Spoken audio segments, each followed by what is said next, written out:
Hello everybody. Let's get back into reviewing AP Bio. Last time we talked about mitosis and meiosis and the whole cell division thing. And this time we're going to be talking about genetics. Now, I'm going to give you guys another tip for studying and paying attention. When you are watching videos like mine, there is a specific little tip that some people give out, which is doodle with your right hand. You don't have to be drawing anything in particular, but the fact that you are doing something with your non-dominant hand, which for me is my right hand, helps you pay attention better than if you were just to be sitting down. With that being said, let's get right into it. Genetics. So, genetics follows this whole idea of Mendelian inheritance, which was this crazy guy from way back when who had a bunch of peas make babies, and he found out that traits are basically inherited 50% from mom and 50% from dad. And these traits are either put as a capital or a lowercase letter. And if you have a capital letter, that means you have a dominant trait, which is means that you only need one of these to be expressing a specific trait physically. Well, if you have a lowercase letter, that means that a recessive trait, that it is a recessive trait, and that two are required to express this phenotype. So what is a phenotype? Basically, you have this whole DNA thing. Whatever you have in your chromosomes, that is your genotype. That's your genes. Your phenotype is how you express that. So I might have a long sequence of genes or of DNA that codes me to have physically brown hair or longer fingernail growth than others. So that would be an example of a phenotypic trait. Now, another thing that you should know is homozygous is when you have the same alleles, which are these traits. So 2 capital A's or 2 lowercase a's or whatever letter it is. Or you are heterozygous, which is when you have different alleles. So you have a capital A and a lowercase a. Now, this isn't really talked about a lot in AP biogenetic questions. Whenever you see a dihybrid cross, you're not going to see this. But it is good to know just in general. Polygenic is when multiple genes code for one trait, while pleiotropic is when one gene codes for multiple traits. So that's your all for one for all, that kind of thing. So this right here is a dihybrid cross. We are trying to go for either a block or a bubble shape, right? A block is a dominant trait because it's capital letter, and a B or a lowercase b is a bubble shape. So the one parent has a capital B and a lowercase b, and the other one has 2 lowercase b's. So you take one B and you bring it down, so that's the B and the B, and you have your lowercase b and you bring it this way. So you have 1B, 1B. And through that, we can find out that, there is a 50% chance that their offspring will have a block shape. Now you take your lowercase b from this side, you bring it down right here, and you take your lowercase b right here, move it there, lowercase b right here, move it there. And that shows, there is also a 50% chance that it will be a bubble-shaped offspring. So you could say that the genotypic ratio from capital B to B, or capital B lowercase b to 2 lowercase b's is 1:1. And the phenotypic ratio of block to bubble is also 1:1. And this won't always be the case. There are some other ones, but this is basically how dihybrid crosses work. So you won't always have one gene that completely dominates the other. Sometimes there will be a bit of a blend, specifically with incomplete and codominance. So with incomplete dominance, if genotypes are heterozygous, the genotype is a blend of capital A and lowercase a traits. So if you had a red flower, which is dominant, and a white flower, which is recessive, if they blend together, they will make a pink flower. And one isn't actually really dominant or recessive in this case. It's just that it's almost as if both of them are dominant and they're both fighting for it. And when they do, they blend together. Codominance, on the other hand, is if a genotype is heterozygous, the phenotype is equally distributed, lowercase a, uppercase a. So if you had a red petaled flower and a white petaled flower, their offspring could be a flower or would be a flower with equal number of red and white petals, right? So it'd be red, white, red, white, red, white, red, white. That's basically that. Pedigrees are a way to trace inheritance of a trait over generations, and I'm going to show this through X-linked recessiveness. So we talked about just recessive and dominant traits. There's also sex-related traits, okay? So you have autosomal traits, which are the ones where it's not affected by sex, and sex-linked traits, which are the ones that are affected by sex. So whenever you have a square-shaped thing on a pedigree, that is a male, and whenever you have a circle-shaped animal or organism on a pedigree, it is a female. Which means that it will always be X and Y for males, X and Y, and for females it'll be X and X. If it is dark, that means that it has the trait that we're talking about.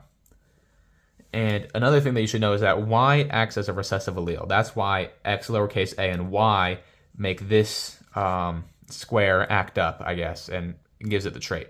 While this mom, which has a X capital A and an X lowercase a, does not act up because it has a capital A, which means it's dominant, which means the trait isn't being shown.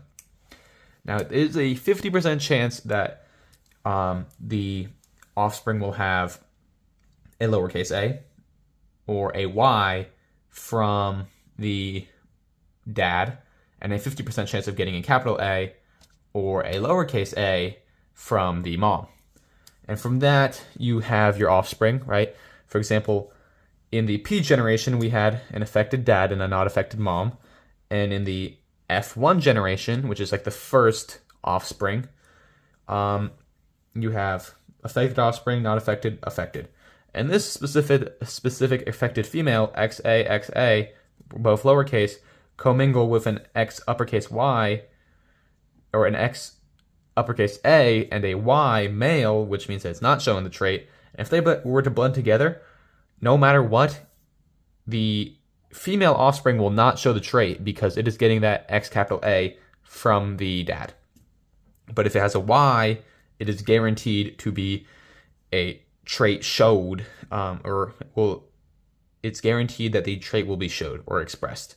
As you can see, X lowercase a, Y, X lowercase a, Y. That's just how it goes. Sometimes you will have these like described as P, F1, and F2, depending on what like row it is in generation.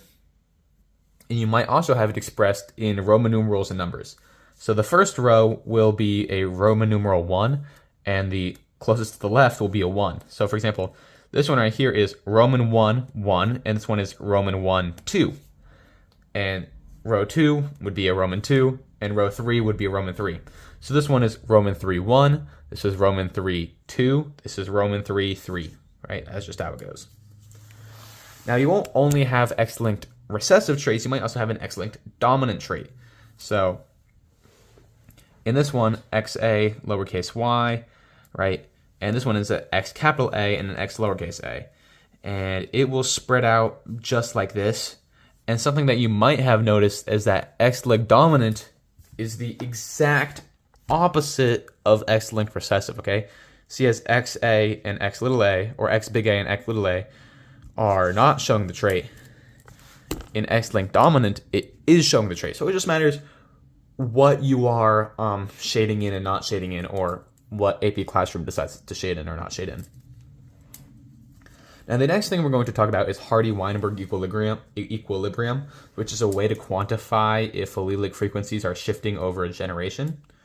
And for a population to be in Hardy-Weinberg equilibrium, it has to have a large population, random mating instead of assorting mating, equal likelihood of reproduction for each genotype, so there's no natural selection, no immigration or emigration, which means nothing's entering or leaving the population, and there's no mutations. And if you want to be, the observant of you would realize, oh, well, isn't that like not possible for any animal at all? Yes, but you still have to learn it. So the Hardy-Weinberg equation comes in basically two separate equations, if anything. you have p plus q equals 1, and p squared plus 2pq plus q squared is also equal to 1. And p is equal to the frequency of a dominant allele, and q is equal to the percent chance of a recessive allele. And now p squared and p are slightly different in the sense that p squared is the percentage chance of having a homozygous dominant, so 2 capital letters, and q squared is the percent chance of a homozygous recessive, like percent frequency. And this is the same as the population showing the recessive phenotype. So if we go back to our block and bubble scenario from before, if you take your population of that animal and you just count how many bubbles there are and compare to that, the frequency of bubbles to the rest of the population is going to be equal to q squared, and you can square root that and you can find the frequency of the recessive allele. And that's kind of how you'd go about that question. It's actually relatively simple once you get the whole like algebra idea of it. It's actually not too bad. Let's talk about chi-squared. So chi-squared is a statistical test used to determine if data we collect, which is observed data, is significantly different from what we would have expected, which is our expected data. And this is done through sigma observed minus expected squared over expected. And now we would assume if everything is right in this card drawing scenario, which is what I have set up here, that the observed values would be the exact same as our expected values. That's what our null hypothesis is. This is like, oh, everything is going as it should be. Observed is equal to expected. Our alternative hypothesis is that the observed is not equal to the expected values. So that would be, what's it called? Yeah, just observed is not equal to expected. Now this will be given to you. This is called the alpha level, which is to like what extent you are confident that something will happen. So this is a 95% like confidence that, oh, so-and-so will happen. When you are doing these equations on a calculator, for example, it will ask you for degrees of freedom. Your degrees of freedom in this scenario would be 1, 2, 3, 4, right? That's the amount of rows, minus 1. So for this, our degrees of freedom would be 3 because it's 4 minus 1. And through that, we can calculate our critical value. You can look up more on just chi-squared if this is a bit confusing to you. But what you need to know is that we fail to reject our null hypothesis, or H of O, if the chi-squared is less than or equal to our critical value. But we reject H of O if chi-squared is larger than our critical value. Well, what does this mean? If chi-squared is really big, that means that something is happening where it's not equal, it's not what we expected. But if it's less than or equal to the critical value, then that means, oh, everything is going as it should be. I put in all these things right here. So 12 minus 13 is 1. Square that, divide by 13, gets you this number. Then I got this number. Da-da-da-da-da, it's just math. And I got a chi-squared of 0.77. If my critical value is 7.81, it is not large enough to cause chi-square, or it's not large enough to indicate that we can reject the null hypothesis. So that means that we fail to reject the null hypothesis, which means, oh, everything is going the way it should be if we're just drawing cards and putting them back in. That is everything that you need to know for genetics in AP Bio. Next video, we will be talking about DNA, and that will be what it's made out of, DNA replication, RNA transcription, RNA translation, translation factors, CRISPR for bacteria, all this kind of stuff that you may or may not see on your AP test. All I can say is I wish you the best of luck on your tests.